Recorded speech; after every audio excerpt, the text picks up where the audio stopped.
সূরা হুজরাত কোরআনের ৪৯তম সূরা। এখানে এমন কিছু চিরায়ত মুসলিম নিয়মাবলীর কথা বলা আছে, সেসব যদি আমরা মেনে চলি তাহলে আমাদের শিক্ষা দেবে যে কিভাবে আমরা একত্রে একটি সুস্থ সমাজে বাস করতে পারি। এই নিয়মগুলো শুধু এজন্যই নয় যে আমরা মুসলিমরা কিভাবে একে অন্যের সাথে ব্যবহার করব, বরং এটা সমগ্র মানবতার জন্য।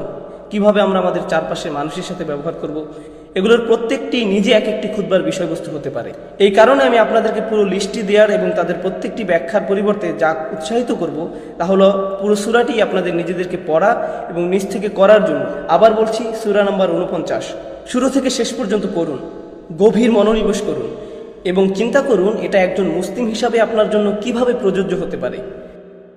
আমি শুধু তুলে ধরতে চাই একটি পূর্ণ আয়াত নয়, বরং একটি আয়াতের ছোট্ট একটি অংশ।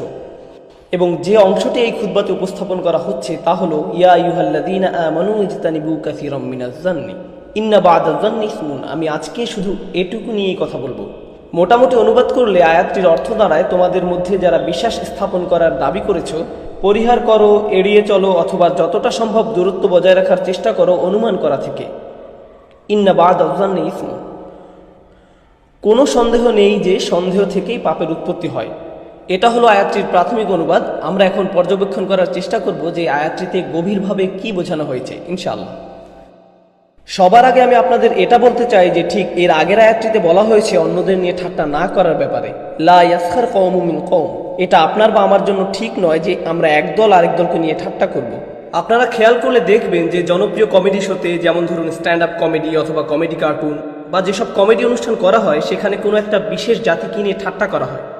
যেমন আরবদের কোনো প্রথা নিয়ে ঠাট্টা করা, অথবা মেক্সিকানদের নিয়ে ঠাট্টা, কোনো কালো বর্ণ বা সাদা বর্ণের লোকদের নিয়ে তামাশা করা, কিংবা এশিয়ান বা ইন্ডিয়ানদের নিয়ে তামাশা করা। তারা ব্যঙ্গ করে কিভাবে তারা কথা বলে, কিভাবে তারা পোশাক পরিধান করে, তা নিয়ে তারা তামাশা করে। তারা কি খায় তা নিয়ে তারা কৌতুক করে, আর সবাই এতে খুব মজা পায়। যাই হোক, এই আয়াতটি এটাই বলছে যে এ ধরনের কৌতুক কোনো ভালো জিনিস নয়। লা ইয়াসখার কওমুম মিন কওম। তোমাদের এটা করা উচিত নয়। এটা এমন কিছু নয় যা অন্যদের প্রতি আপনার মনে সম্মানবোধ সৃষ্টি করবে সাংস্কৃতিক দিক থেকে, বরং এটা আসলে অসহিষ্ণুতার ধারণা সৃষ্টি করে। অন্যদের নিয়ে হাসাহাসি করা, তাদের নিচু মনে করা বা নিজেকে তাদের চেয়ে ভালো মনে করার একটা প্রবণতা তৈরি করে। কিন্তু আজকের আলোচনার বিষয় এটি নয়, বিষয় হলো অনুমান করা। আমি আপনাদেরকে বলতে চাই যে অনুমান আসলে এসেছে এমন ঠাট্টা বিদ্রুপ করা থেকেই। এটা শুরু হয় আমি শুধু মজা করছি, আমি এমনি বলছি, শুধুই ঠাট্টা করছি। আর যখন এটা যথেষ্ট পরিমাণে করা হয়ে যায়, তখন আপনার মনে এমন একটা ধারণা তৈরি হয় যে তারা মনে হয় আসলেই এমন।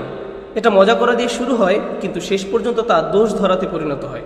আপনি বিশ্বাস করতে শুরু করেন যে যাদের নিয়ে আপনি এতদিন মজা করেছেন তারা আসলেই সেরকম যেমনটি আপনি বলেছেন, পুরোপুরি সেরকম যেমন আপনি বলেছেন। এটা শুধু সীমিত নয়, আমি আবার বলছি, এটা শুধু সীমিত নয় গোষ্ঠীর জন্য, বরং ধর্মের জন্য সত্য। মানুষের বিভিন্ন বিশ্বাসের ক্ষেত্রেও প্রযোজ্য। যেমন ধরুন, ইন্দো পাক অঞ্চলের লোকেরা শিখ ধর্মাবলম্বীদের নিয়ে মজা করে, শিখদের নিয়ে অনেক ধরনের জোক প্রচলিত আছে। এটা গ্রহণযোগ্য নয়। তারপর স্বাভাবিকভাবে এমন হয় যে বাংলাদেশিরা পাকিস্তানিদের নিয়ে যোগ করে, পাকিস্তানিরা বাংলাদেশিদের নিয়ে ঠাট্টা করে।